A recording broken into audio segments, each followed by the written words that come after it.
Romance of the Three Kingdoms, Chapter 108. Okay, so let's start in Wei. Sima Yi. He'd been consolidating power for decades, survived everything, and then boom, falls ill in the autumn, dies. Yep. But the really fascinating bit, I think, is what he supposedly said right at the end to his sons Sima Shi and Sima Zhao. Yeah, it wasn't about glory or expanding the empire, was it? It was fear. Exactly. Fear. He apparently said something like, people always suspected I had other plans, different ambitions.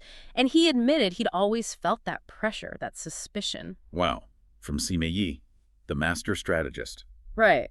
And he tells his sons basically, be careful, manage things cautiously. It's like his final move was telling them, don't rock the boat too much, people are watching you. So was that genuine fear? Hmm. Or maybe, like, one last clever political play to protect his sons, make them seem less threatening? Good question. Hard to say for sure, but they definitely took the hint. Initially, anyway.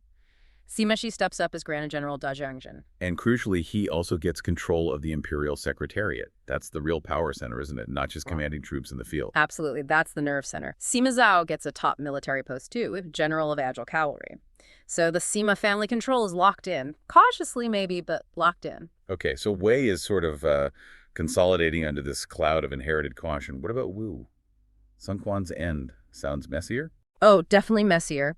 Sun Quan lived a long time, founded the kingdom, reigned 24 years. But his final years, marked by really nasty succession struggles before he even died. Right. The first crown prince, Sun Deng, died young. Yeah, and then the second one, Sun He, got caught up in court politics, rivalry with Princess Quan, I think. He was deposed, died of grief, apparently. It just sounds like a viper's nest. So who was left? The eventual heir was Sun Liang, his third son, still very young, son of Lady Pan. So when Sun Quan finally dies the next year, age 71, there's this kid on the throne. And that means a regent holds the real power. Exactly. Zhu Jiaqi, the Taifu, he's the one who installs young Sun Liang. So you have this powerful, maybe untested regent suddenly in charge of a fractured court. Very different vibe from Wei. And didn't the sources mention some really weird stuff happening just before Sun Quan died? Omens. Oh, yeah. Totally bizarre things like a massive windstorm, coastal waves flooding inland to 8 feet deep on flat ground. Okay, strange weather happens, but what else? Get this. Pine and cypress trees from his family's ancestral tomb apparently flew miles away into the capital, Jianye, and landed upside down. Upside down trees. Seriously. Yes. That's specific. Yeah, it's like the world itself was reflecting the instability, the unnatural state of things in Wu's leadership. So 2 kingdoms, 2 new young rulers, and 2 very powerful regents. Sima Xiangnei, Zhu Jiaqi in Wu, suddenly holding all the cards. And Sima Shi, despite his father's warnings about caution, sees Wu's instability as his big chance. He's ready to make a move. But not before he gets a taste of his own medicine, right? Yeah. There was that earlier clash with Jiang Wei from Shu. Yeah, that's important context. Earlier that year, Sima Shi had led, 50,000 troops? Trying to cut off Jiang Wei's retreat from a campaign, his first big outing as the top guy. And it didn't go well. Not at all. Jiang Wei ambushed him near Yangping Pass. And this is where we see the legacy of the other Zhuge Liang. The repeating crossbows. Exactly, the Lian Fa. Jiang Wei had apparently deployed over 100 of them. Think about that firepower. And the sources say they fired poisoned arrows, 10 each. 10 poisoned arrows Yaojian per crossbow. That's 1,000 poison bolts hitting Sima Shi's lead units almost instantly. Utter chaos. Ouch. So Sima Shi gets routed. Completely routed. Flees back to Luying. It was a hugely embarrassing defeat. And you have to think that experience, that shock, maybe reinforced his father's advice about caution, or at least made him think twice about underestimating opponents. Even so, Sun Quan's death seems to override that caution for a bit. He decides it's time to invade Wu. Yeah, despite that setback, the opportunity seemed too good to pass up.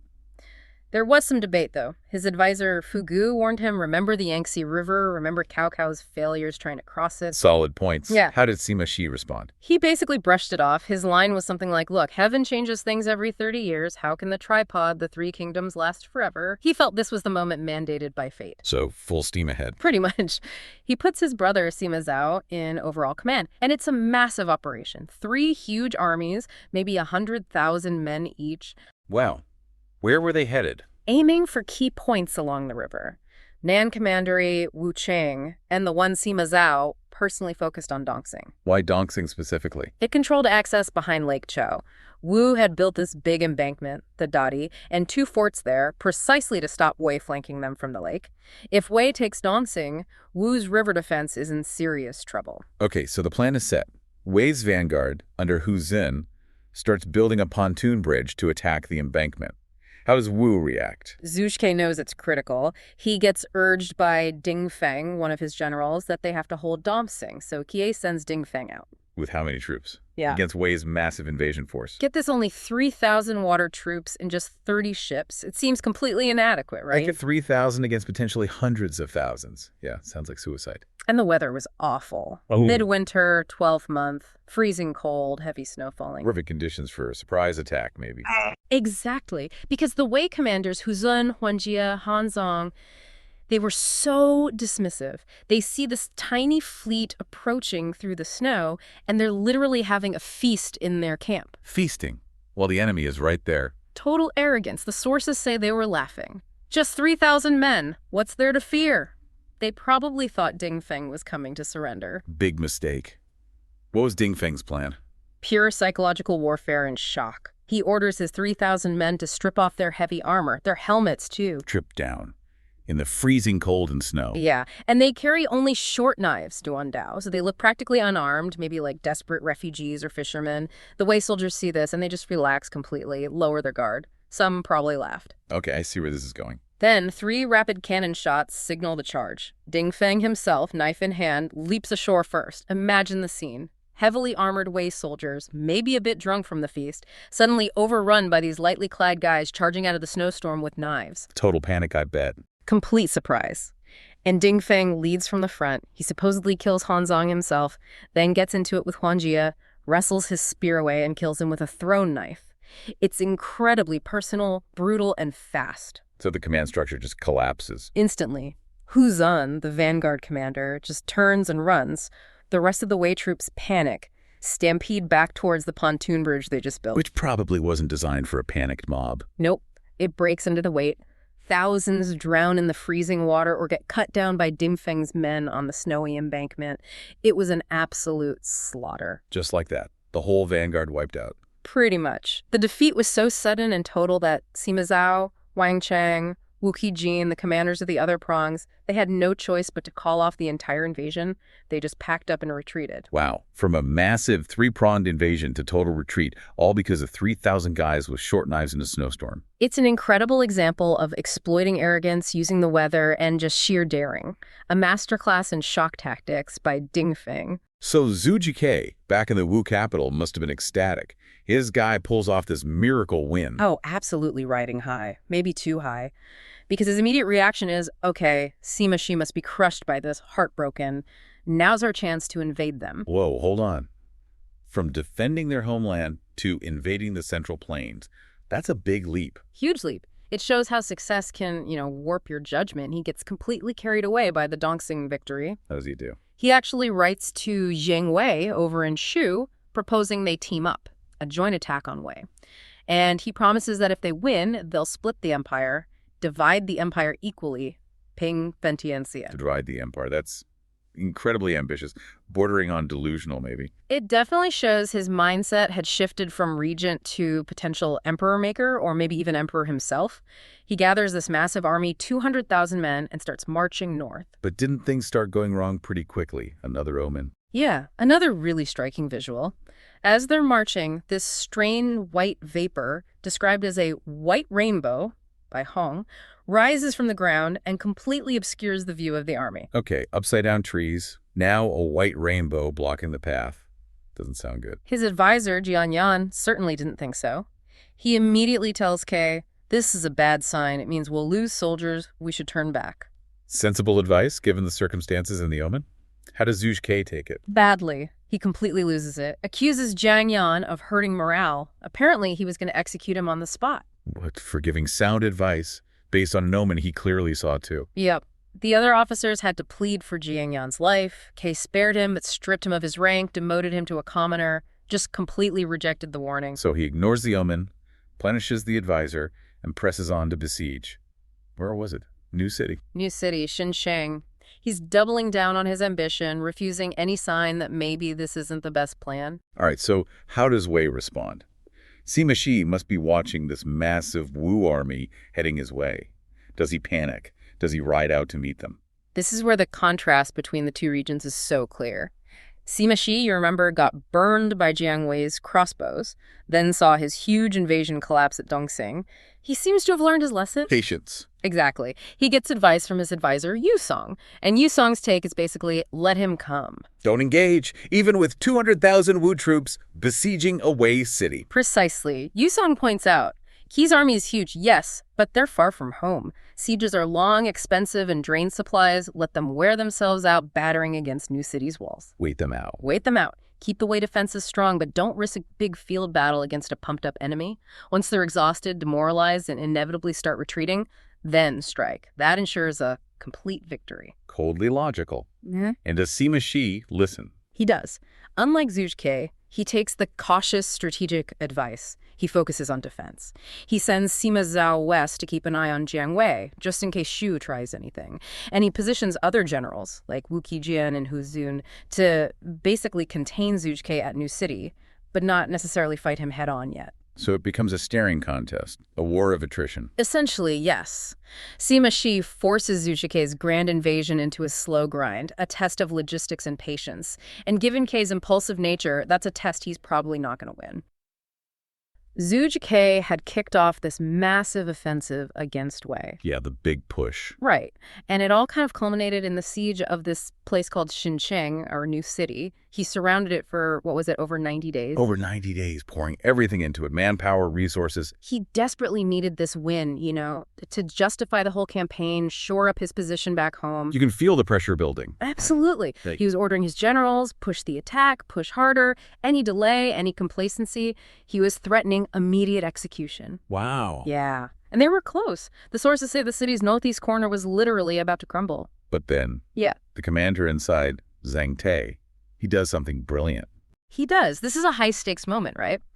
Zhang Te sees Qi's desperation not just as a military factor, but as a psychological vulnerability. Right. He's under immense pressure himself, but he pulls off this incredible deception. But tell us how he did it, because the trick itself, it's so clever. It really plays on Qi's own ego, doesn't it? Completely. So Zhang Te sends an eloquent official out to the Wu camp.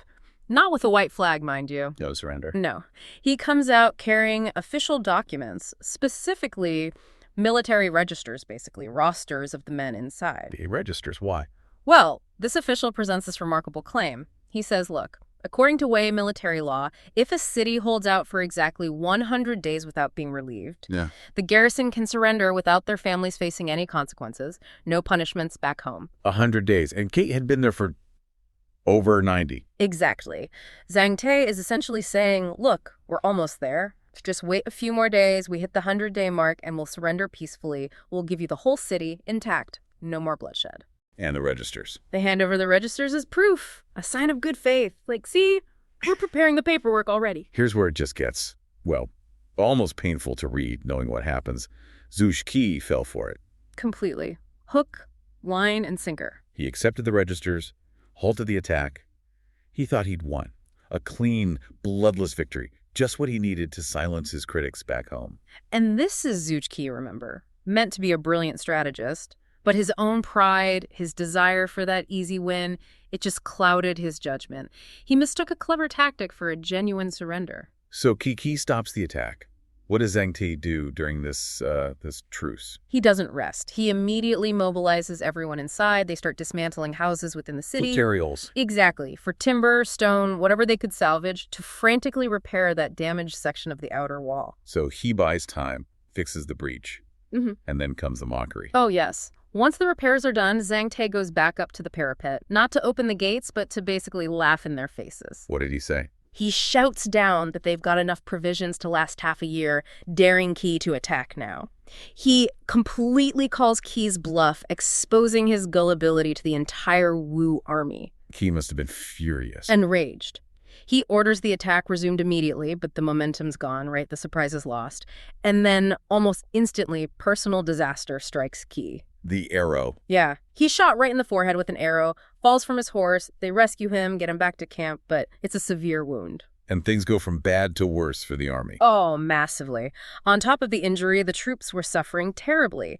It's high summer, incredibly hot. The sources mention Kangyan, intense heat, widespread illness starts breaking out, decimating the ranks. So you've got the leader wounded, the troops sick. Yeah.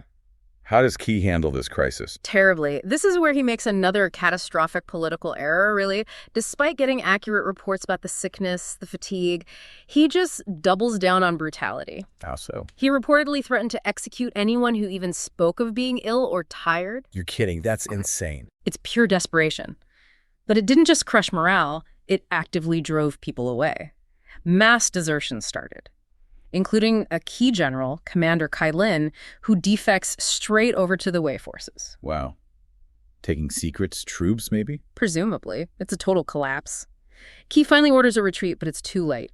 His army, already weakened, demoralized, sick, they're utterly routed by the relieving Wei forces that show up under General Sima. So he limps back to the Wu capital, wounded, defeated, humiliated, and his army is just ravaged. Ravaged by war, by disease, and frankly, by his own terrible leadership in the end. The shame is immense. Okay, so connecting this back, like you said, the military shame directly fuels the political fire back home. That failure at Xinjiang creates this vacuum of trust, doesn't it? How does he try to handle things when he gets back to court? He chooses arrogance and cruelty instead of, maybe some humility or trying to rebuild trust. He digs in. He digs in hard. Yeah. Initially, he's so ashamed he actually pretends to be too ill to attend court. He's avoiding scrutiny. He knows public opinion has turned against him. But he can't hide forever. No. Even after the young Emperor Sun Liang visits him, supposedly to check on his health, Kei reemerges. And how does he react? By launching political purges. He decides the best way to handle his critics is to terrify them into silence. And these aren't just, like, demotions, right? We're talking serious purges. Oh, absolutely ruthless. Yeah. He starts these investigations into supposed faults of various officials, minor faults, immediate exile to some remote, awful place. And severe faults. Execution, straight up. He creates this atmosphere of just universal fear. The sources use the term Songju, like everyone is terrified throughout the entire administration. That decision right there, using terror to cover for incompetence, that sounds like the fuse being lit. That was the immediate fuse for the assassination plot, yes. But he also made another critical mistake. It wasn't just random officials he was targeting. He messed with the power structure around the imperial family itself. Ah, the Imperial Guard connection. Exactly. Kei decides to really cement his power. He installs his own loyalists, Zhang Yu and Zhu En, to command the Imperial Guard, the Yulinjin. Okay, sounds like a power grab. Who did they replace? That's the key. This move directly stripped authority from Sun Jin. Now, Sun Jin wasn't just some official. He was a high-ranking relative of the imperial family, grandson of Sun Jing, Sun Quan's brother, and he had commanded that very guard under the late Emperor Sun Quan. So you've got Sun Jun, already powerful, already close to the palace, suddenly pushed aside and humiliated. He must have been furious. Furious and probably scared, too, right? He sees Kei consolidating power, purging enemies. He feels a very tangible loss of his own standing and maybe fears he's next. Did he act alone? No, he found a crucial ally, the Taichang minister, Tang Yin. Apparently, Tang Yin already held a serious personal grudge against Kei. We don't know the specifics, but the animosity was there. So Tang Yin sees an opportunity. He does. He successfully uses the fear swirling around Kei's purges. He goes to Sun Jin and basically says, look, this tyranny, these executions, this isn't just Kei panicking. This is proof he's getting ready to stage a coup. Yeah. He's going to usurp the emperor. Is there evidence Kei was actually planning that? Or was this just convenient justification? The sources lean towards justification by Sun Jin and Tang Yin. Kei's actions were certainly tyrannical and paranoid, but whether he intended treason, it's debatable. Oh. But Tang Yin convinces Sun Jin it's true. So they take this suspicion, or maybe this manufactured suspicion, straight to the top. Yes. They go directly to the young Emperor Sun Liang. And what's kind of shocking is how quickly Sun Liang agrees with them. The emperor was already on board. According to the account, yes. Sun Liang reportedly confessed he found Zhuge Ke absolutely terrifying. He said he'd long wished someone would get rid of him, but hadn't had the means or maybe the courage to act himself. So Sun Jun and Tang Yin basically get the emperor's blessing for regicide, effectively. Yeah. Pretty much. They had the imperial mandate, or at least they could claim they did. And the plan they come up with, it's pure palace intrigue. almost theatrical. It relies entirely on Qiy's overconfidence, his position, and the formal rituals of court life. It's simple, but savage. What was it? The emperor would host a grand banquet, ostensibly to celebrate General Qiy's return, maybe discuss future plans, but hidden assassins would be waiting. Where? In recesses in the palace walls, the sources mention Biyi, like alcoves maybe concealed by hangings, ready to spring out. And the signal. The signal for the attack would be the emperor or maybe Sunjun dramatically throwing down a wine cup. Jibi Wei Hao, classic signal for an ambush. This whole sequence, especially as the sources lay it out, it reads like a tragedy just building and building to that final bloody moment. And they give us this list of really creepy omens right before the banquet. They really do. And it highlights just how unsettled Qi himself must have been, despite his outward show of force. He experiences several deeply disturbing things at his own home. Well, first, a man dressed in mourning clothes somehow just walks right into his residence. Nobody stops him. Nobody sees him clearly. Qi flips out about the security lapse. And blames his guards. Executes dozens of his own gate guards immediately, even though they swear they didn't see anyone. Shows his paranoia. Right? Thankfully. What else? That same night, the main structural beam in his central hall cracks loudly, breaks in two, makes a sound like thunderu pili, a very bad sign, symbolizing the collapse of his own house, his own structure. Okay, that's unsettling. And then, maybe the most visceral one, the next morning, he goes to wash his face, and the water smells intensely of blood. Ugh. Yeah, he has them change the water again and again, dozens of times, the sources say, but the blood smell just won't go away. No, I have to jump in here. We see these kinds of detailed omens a lot in the histories, don't we? The broken beam, the bloody water, later there's a white rainbow. Do we think these things actually happened? Or is this maybe, historical flavor added later? That's such a crucial question when reading these sources. Right, like were Sun Jun and his allies maybe embellishing things after the fact to make the execution seem, fated, justified? It's highly possible. Chronic stress, paranoia, they can cause hallucinations or misinterpretations. Kay was under immense pressure. But yes, the detailed recording of omens often serves a narrative purpose. It paints Kay as this arrogant figure ignoring clear divine warnings. So it makes him look like he was fighting fate and deserved what he got. Exactly. It helps cleanse the emperor and Sunjun of some of the political stain of, murdering the regent. The omens effectively say, see, heaven itself warned him. Okay, that makes sense. But whether the omens were real or not, the paranoia was definitely real. The sources mention something with a dog. Yes, just as he's summoned and preparing to leave for the banquet, a yellow dog apparently grabs his clothing, makes these whimpering noises like crying, the text says. He has to physically drive the dog away to get going. Another warning ignored. And then the final one, from his own man. Right. As his chariot is moving towards the palace, Kay apparently sees a strange white rainbow rise from the ground up into the sky. Very unusual phenomenon. And Zhang Yu. His new loyalist commander of the guard. Yes. Zhang Yu sees it too, and he secretly warns Kay, don't go in, turn back. He senses the danger. And Kay listens. He hesitates. He's clearly troubled, tries to actually turn the chariot around. But just then, Sun Jun and Tenyin arrive, meeting him on the road. The plotters themselves. They intercept him. They insist he must attend the banquet. There are important matters to discuss. Kay may be ashamed to show fear in front of them or feeling trapped by the official summons.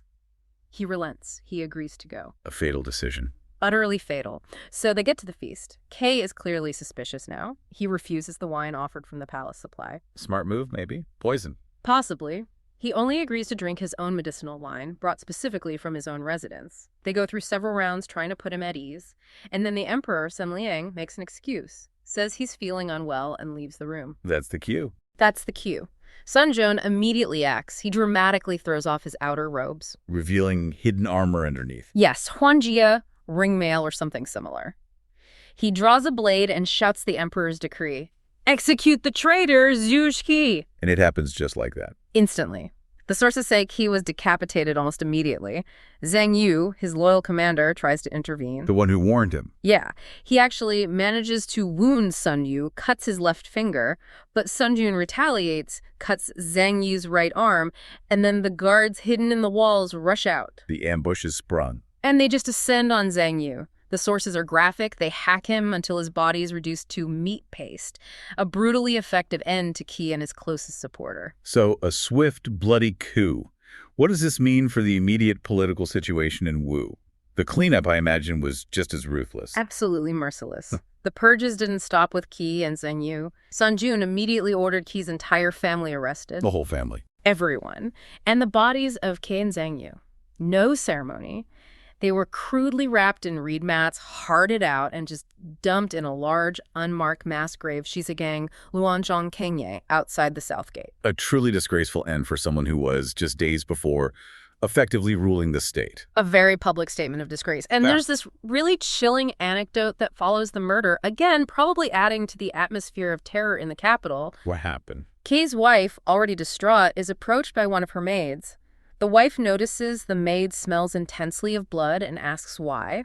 The maid's eyes then supposedly roll back. She shrieks, hits her head on a roof beam, and cries out, Yes. "I am Zhuge Ke, murdered by the treacherous Sun Jun." Wow, possession. Hysteria. Again, hard to know, but it emphasizes the horror. Exactly. It underlines the shock and the perceived injustice, even if it serves Sun Jun's purpose by adding to the terror. But the real, tangible consequence was brutal and straightforward. The family purge. The violence extended to every single member of Qi's family. They were all rounded up and publicly executed in the marketplace, the Shikao.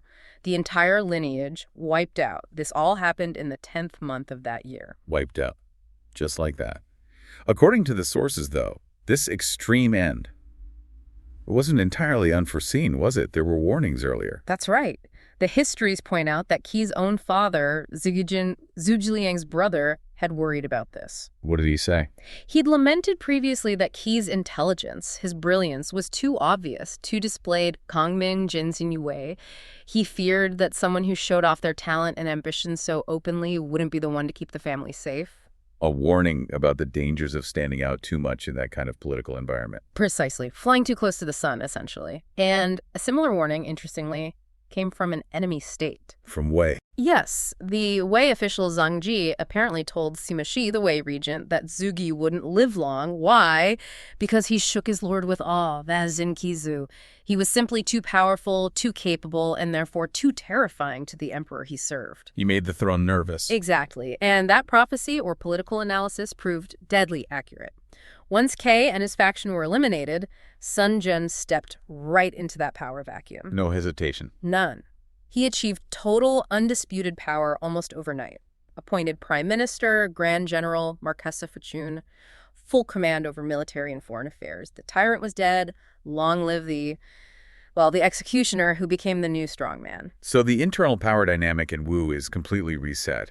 But these internal coups, they always have external ripples, don't they? They do. Even though Kay was dead, his earlier military planning didn't just vanish. You mean the plan with Shu? That's right. Jiang Wei, the great Shu strategist, had already received Zhuge Ke's proposal for that grand joint campaign against Wei. Kay's murder didn't suddenly stop Jiang Wei's ambitions. So Jiang Wei decides to proceed anyway. It seems so. The sources suggest he moves forward with planning his own aggressive northern expedition, likely using Kay's original strategy as a base. Maybe hoping Wu's internal chaos wouldn't completely derail their part of the alliance, or maybe just seizing the moment himself. And so the sources leave us with Jiang Wei gearing up for another campaign. The great wheel of conflict just keeps turning. It keeps turning.